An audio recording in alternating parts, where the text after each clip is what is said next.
donne des détails intéressants.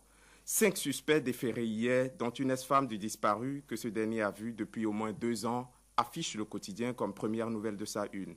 Fraternité nous apprend toujours, dans cette même histoire, que le gouvernement interdit toute manifestation, ce qui n'est pas évidemment du goût des syndicalistes.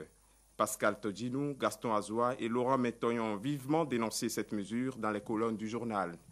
Cette décision du pouvoir fait dire à Le Progrès que le gouvernement radicalise sa position, ce qui n'émousse pas les ardeurs des travailleurs du ministère de l'Économie et des Finances qui ont déjà décrété 3 jours de grève, nous annonce la parution.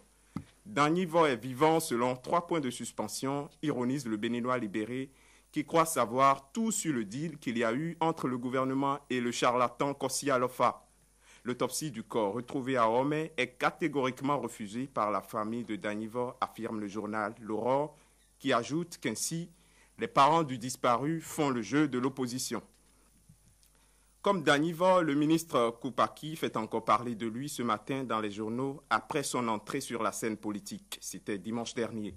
Promu président de l'UDBN, Koupaki, enfin pris au piège de Yahi, analyse la presse du jour qui précise que le président réalise finalement son rêve sur le technocrate. Le changement de cap opéré par Koupaki est tellement mal vu par 24 heures au Bénin qui revient sur les raisons pour ne pas faire confiance au ministre d'État.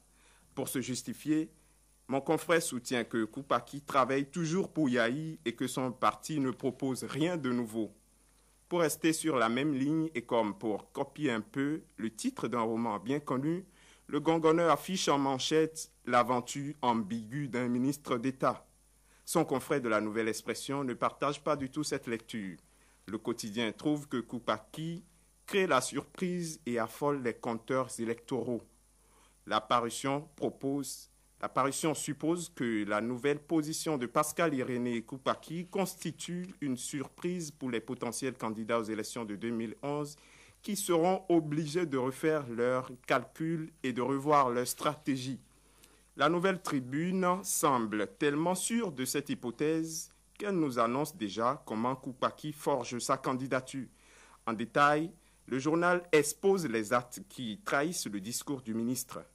Le quotidien révèle son électorat et ses réseaux de soutien tout en expliquant les risques que cette nouvelle donne peut avoir sur Yahi, Oubedi et Biochane. En parlant des risques, nous retrouvons les opérations pour la réalisation de la LEPI. Les informations que publient plusieurs journaux ce matin ne sont pas du tout bonnes pour la CPS et la Mérina.